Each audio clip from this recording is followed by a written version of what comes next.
Hey guys, I'm Natasha Tessier. I'm the owner of Dwell Realty and Design by EXP here in the great city of Houston, Texas.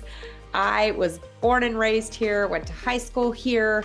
I've pretty much lived here my whole life besides college and a few years with my husband when he was in training, but pretty much born and raised in the city of Houston. And today I want to talk about the crazy hurricanes that blow through here and what you can expect if you are considering a move here. We just got land blasted by Beryl, and I want to kind of go through and set realistic expectations. So today we're just going to talk about hurricanes and flooding. Not a great topic, but one that needs to be discussed for all my clients moving here. So listen up.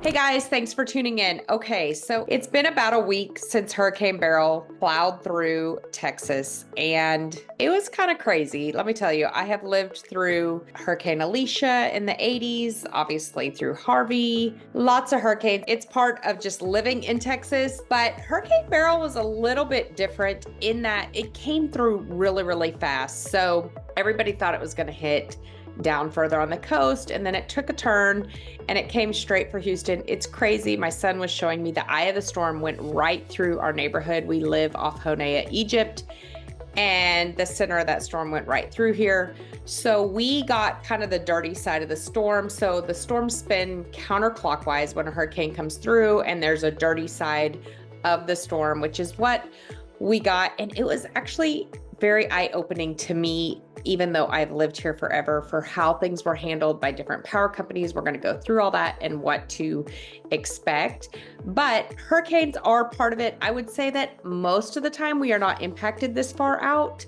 This time we were, but most of the time we're really not, because by the time it hits the water and kind of, slows down, we may get rain, but we don't get the crazy winds, which you'll notice as you go further out that a lot of the insurance companies don't even require wind. Like, we don't have a wind insurance policy on our house because we're not required to. But this time the wind was crazy. It came through, I want to say it hit our house around like 7 or 8 in the morning. By 11, it was gone. And it was so crazy and so fast. We live out in Montgomery. We lost power for less than 24 hours. If you're on Facebook, go find me. I just posted today, hey, tell me where you live in Houston, who your power company is, and how long you lost power. And that's the lesson we're going to learn today. So we'll get to that closer to the end. But it came through, and the biggest thing was the wind. So we really did not get a lot of flooding from Beryl, but the wind blew trees over. So if you're looking at a map, you can see all the trees. They start kind of in the Tomball area, go all the way out to like Sam Houston National Forest. I love the trees. Montgomery's full of trees. Conroe's full of trees. Willis, Tomball, Magnolia, Woodlands, obviously, all full of trees. So one way to avoid that is if you're freaked, some people, very few, but some did have trees fall on their house. The corner of their roof was damaged. So people would come out, remove the tree, repair the roof, done. But if you are scared of trees or that kind of damage, there are plenty of areas that don't have trees. Some of our new neighborhoods, they plow all the trees over. Katy does not have huge, tall trees like this. We live on 2 acres, but there's really, an edge of a tree could hit our house, but not a whole tree. Like, it's not, within 10 feet of our house. So when you're looking, we can look and kind of see where the trees are located. A lot of them are, 20 feet out in the backyard off of an easement or whatever. But if you're just freaked out about trees and them falling on you, one way to avoid it is just don't buy a house with trees around. Very simple. However, if you like the trees and you like the terrain, that's part of the territory. Again, not as common this far out, but it can happen. So storms kind of start. This year's been very stormy here. We actually just had a huge rainstorm yesterday, and everything like filled up and then drained out, but everything, I don't know, we've had kind of a quirky spring with the storms. But they usually start around in May, and then it ends around September, October is kind of the hurricane season. I know Harvey hit like August 20 something. It was towards the end of August. That was the 500-year storm. So the thing with Harvey is it came in and it stalled out and it rained for 8 days straight. They say some areas got 52 inches of rain. That's where all the flooding came from. But a lot of them, we don't get that. They're in and out and they move on. So Harvey had like the biggest damage. My parents have lived in their house for 45 years. We ended up tearing that house down and rebuilding it. People were stuck in their houses. It was awful. So I always tell people, if it didn't flood during Harvey, it's going to be pretty hard pressed to flood. I don't want to say never, but I almost would say impossible for the house to flood. So when you're looking for that house, we know as people who live here, and especially as a realtor, I know the areas that flood. I know the houses that flood. The media shows the same flooding over and over and over for the same houses in the same area. So hire somebody who knows, who can look that up and say, I know there's one neighborhood here, and I mean, it floods all the time. So just know in advance where you're looking. I've never sold a flooded home. None of the homes that I've sold have flooded. So easy to avoid. Stay out of a flood zone. You don't even want to pay that flood insurance anyway. It's gone through the roof. So stay away from the trees and then stay away from the flood zones. Yeah, so some of the trees can be like 80 to 100 feet tall, back on the tree conversation. And so they can be dangerous. And so you just want to, and make sure they're trimmed up. But some of these we couldn't help. And so what happened was the wind came through and it blew everything through. I mean, trees were uprooted. I talked to one landscaper where they had just planted this gorgeous sycamore. It was like a year and a half old. Half of it, 75% of it, he said, was still in the ground. 25% was not. They brought that tree back up and replanted it and put a bunch of good stuff in there in hopes that they can save it. But you saw uprooted trees, things falling over fences. It was crazy. And that's why the power went out. There were more than 3 million Houstonians without power last week, which is crazy. And it went on for an extended period of time. The only time I ever remember losing power when I was young was Hurricane Alicia in the 80s. They couldn't get the power back on for like 2 weeks and we had to move to a hotel. I do remember that. Other than that, none of the other storms have been extensive. Now, this is where it gets a little confusing, is a lot of that is going to be based on where you live. Some people are on a hospital grid, so they don't ever lose power because the hospital doesn't lose power. Or they're on a hospital grid, or you're on a smaller grid. So I'm going to go through like the different grids and the different electric companies here in a bit. And then going back to the flood zones, you can look, I mean, we obviously have access to FEMA maps, so do you. But again, we know the areas. So there's 500-year flood zones, 100-year flood zones. I lived in a 100-year flood zone in Tomball, and I would always, my husband especially, would always freak out because our puddles would fill up really, really quickly. And he always thought, oh my gosh, like what if we flood? So no need to be in the middle of all that because we have plenty of areas that are not in flood zones. Even in certain neighborhoods, one of the luxury neighborhoods that I sell in, the front half of the neighborhood's all in the flood zone and the back half is not because it goes up gradually. So I have video footage of that during Harvey where the front half was underwater. People were inches away from water in their house and the back half was all the streets were completely dry. So make sure you hire somebody that knows what they're doing and can, direct you and guide you to the right spot for you and your family. Anyway, I want to stop right there and say thank you for tuning in. I help people like you every single day relocate to this great state of Texas. I have agents all over the state and even the nation that I can connect you with if you need to sell or if you want to move to a different area. Reach out. I would love to help you days, nights, weekends. Don't hesitate. Reach out to us and we can set up a Zoom, set up a call, meet in person over coffee, whatever works for you. Okay. So let's go through how this happens when we lose power. So we lost power at like 9 a.m. on a Monday morning during Beryl, and we do not have a generator right now. My husband is itching to get one. However, there's ways to do this. So several of our friends just went and got like a mobile generator, a smaller one from Home Depot. They were selling them and you can hook up whatever you want to that. So some people have a window unit they hook up to. Some people have their refrigerator. So our refrigerator and freezer are built in. There's no, unless I go through the electric panel, there's no way to hook up the generator to it. So I kind of have to do the whole house thing. I've heard the best place to do that is Costco and that they have the best deals on the Generac, but my husband's still researching and doing all that to figure out if we want one, if we don't. I have a friend that lived down the street here. She's never lost power for more than a few hours. She's been here 15 years. So I'm going to get to the whole electrical Mid-South thing and why that is the way that it is.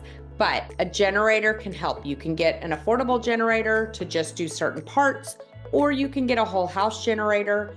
a lot of people now like are bragging and saying, hey, I have this house for sale and it has a generator. There were several homes, you could hear them throughout my neighborhood and several of the neighborhoods I sell in, going through and living off their generator for 4 and 5 and 6 days. My assistant Megan has a little RV, and they lived in the RV on their driveway while the storm happened. So everybody was kind of making do. We only lost power, like I said, for 24 hours. Most of the people in my area, it was 24 hours or less. But those that lost it for 5 and 6 days, and it happens, the hurricanes happen this summer. So it's hot. I mean, 90, 95 degrees.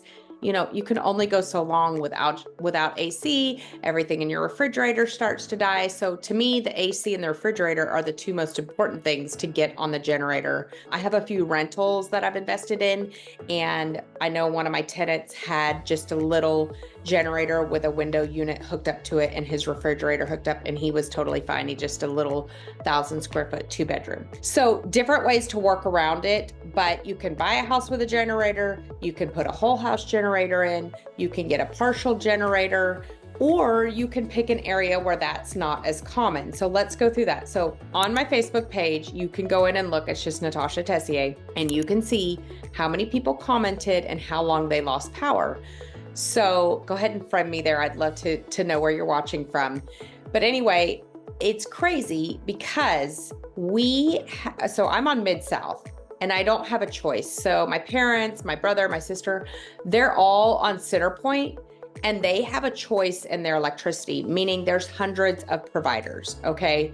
So there's Energy Ogre, where you can pay $10 a month, which I do that for a condo, and they shop the rates and they change based on the rates, and they do save my clients a ton of money. But I'm in a neighborhood where we don't get choice on our electrical. We have to go through Mid-South, which you would think is a bad thing, but the storm presented a very good thing.